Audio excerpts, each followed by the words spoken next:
Baik, terima kasih atas kesempatan yang telah diberikan. Di sini saya akan menjelaskan tentang materi pengertian komunikasi.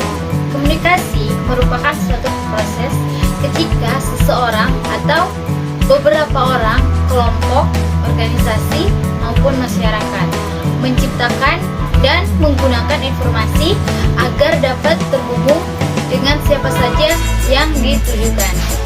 Selanjutnya kita masuk dalam komunikasi terdiri dari dua bentuk, yaitu yang pertama secara lisan atau verbal. Nah, dan yang kedua komunikasi menggunakan bahasa tubuh atau non-verbal. Nah, komunikasi lisan dan verbal mempunyai pengertian. Secara lisan atau verbal, komunikasi verbal adalah bentuk komunikasi yang disampaikan komunikator kepada komunikan dengan cara tertulis atau lisan. Contohnya, komunikasi verbal melalui lisan dapat dilakukan dengan menggunakan media. Contoh, seorang yang bercakap-cakap melalui telepon. Selanjutnya kita masuk dalam komunikasi menggunakan bahasa tubuh atau nonverbal. Bahasa tubuh adalah komunikasi pesan nonverbal yang artinya tanpa kata-kata, berupa isyarat, ekspresi wajah, pandangan mata, sentuhan, artifak yang artinya lambang yang digunakan, dia, waktu, suara, serta postur. Tujuan komunikasi. Tujuan komunikasi ini terdiri dari 3 bagian. Yang pertama yaitu menemukan sesuatu yang kita perlukan. Yang kedua, menjaga hubungan baik. Nah, yang ketiga, meyakinkan seseorang akan pesan yang kita sampaikan. Nah, kita masuk dalam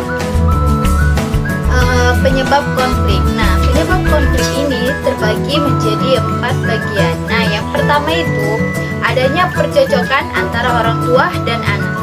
Dan yang kedua, perbedaan pendapat dalam keluarga. Dan yang ketiga, masalah ekonomi. Nah, yang terakhir, keempat, memaksakan kehendak. Nah, di sini juga ada pun beberapa solusi konflik.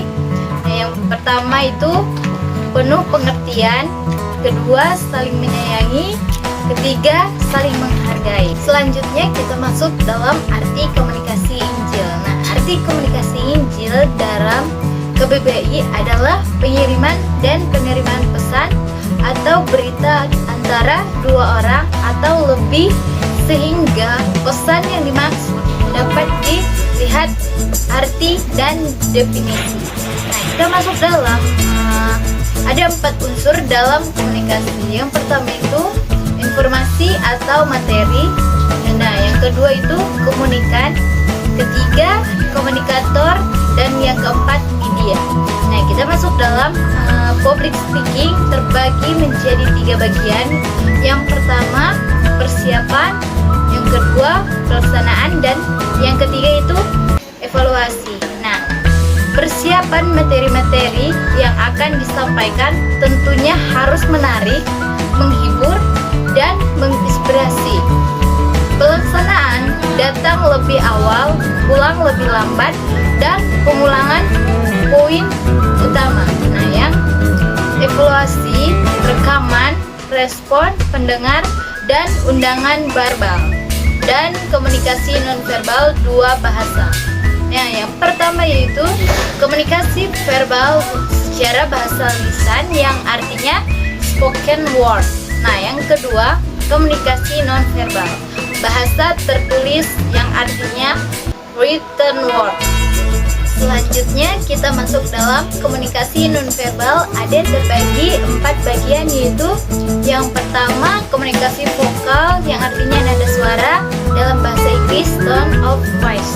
Komunikasi non-vokal yang artinya isyarat, yang dalam bahasa Inggris itu gesture. Yang kedua, komunikasi vokal yang artinya desah, dalam bahasa Inggris sign. Komunikasi non-vokal yang artinya gerakan, dalam bahasa Inggris movement. Nah, yang ketiga, komunikasi vokal yang artinya jeritan, dalam bahasa Inggris screams. Komunikasi non-vokal penampilan yang artinya dalam bahasa Inggris appearance. keempat, komunikasi vokal yang artinya kualitas vokal, dalam bahasa Inggris vocal qualities.